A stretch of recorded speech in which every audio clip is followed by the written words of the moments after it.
talked about where they were born, where they belong, Vani Devi as an artist, I want to give another connection. We are connected through my mother, Snehalata Bhopal. And when Vani was a young and very talented architect, there was something called Sri Mela which my mother had organized. And her paintings were part of that. So this journey is not today, is not yesterday, it's from a long time before. Very valued, we miss Dayakara Garu. We are very much part of the culture of Telangana. Since everybody has said they come from one place, I like to share I come from 4 places. From Mahbubnagar, from Vanaparthi, from Nizamabad, from Hyderabad, Hussain Sagar, and from various samasthanas around the state.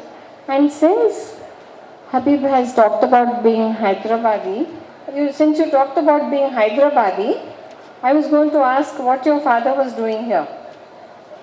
This is very, very important because this is what we have been doing with the students of the last week. And I would like Shinde sir, whom we know from such a long time already. It's a pleasure, and Siddiq Saab also. It's a pleasure to be connected with SVCA now for over 10 years. And this competition that we have been involved in this 1 week has brought all the family of architecture colleges together to participate in the competition that we will be giving the awards. We want to refer to what Habib has said about Indian architecture.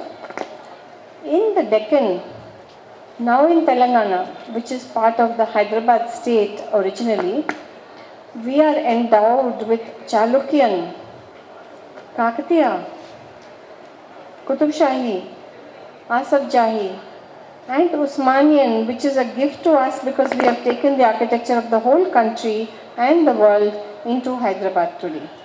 A typical example is Arts College Usmania University, which also incorporates the Ajanta Ellora Jaina Hindu Buddhist architectural elements.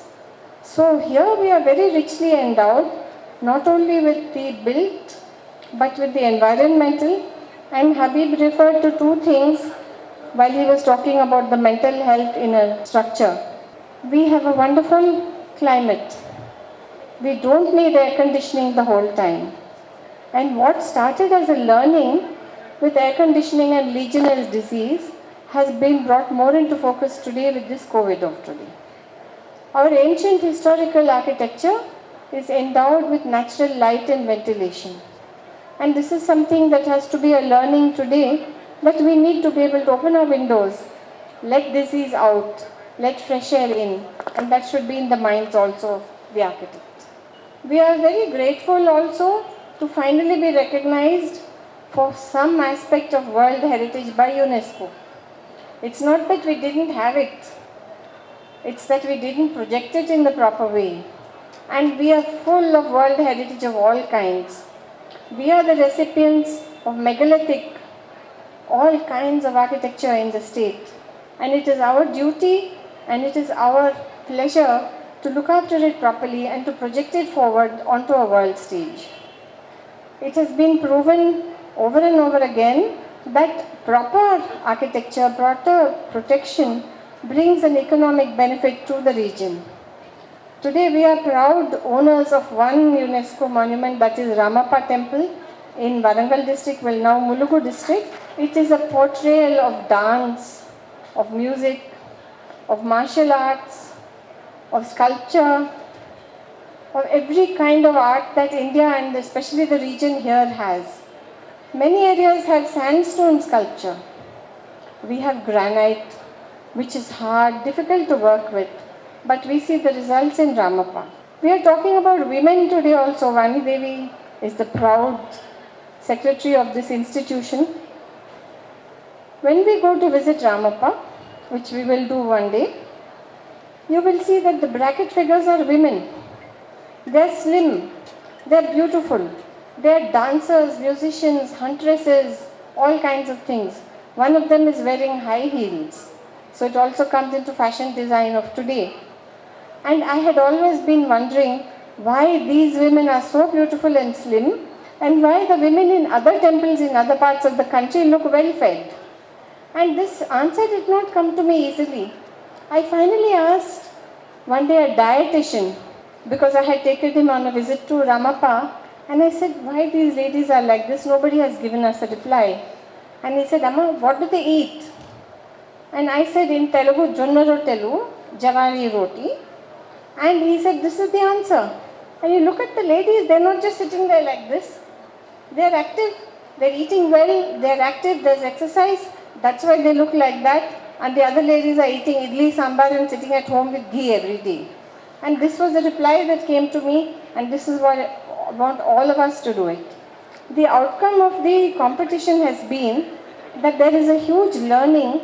An architect needs to know his or her city. They need to know the topography of the land.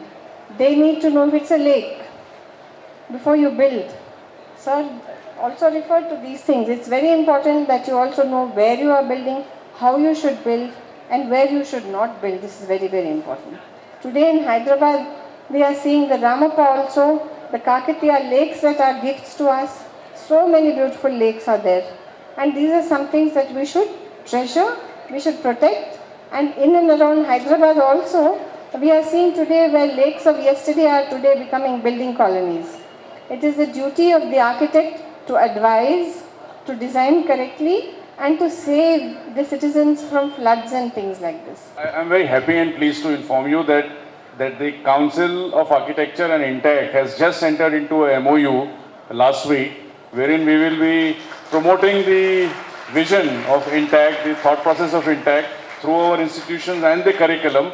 We are going to incorporate in 3 semesters the ideals of INTACT and also work with our professionals henceforth for all the competitions, similar competitions like you've done, and similar programs, workshops, and increasing awareness about our inherited heritage in our country. I would like to also announce that as co-convener of INTACT Telangana, I am going to start a new program very much like what we did in Hyderabad this last week, but we are going to start identifying the Kakatiya circuit. We are going to start identifying a Chalukyan circuit. We are going to look at Qutub Shahi monuments. We are going to look at everything in the region which will enrich our lives. And I am very happy Habib has come forward with this story today.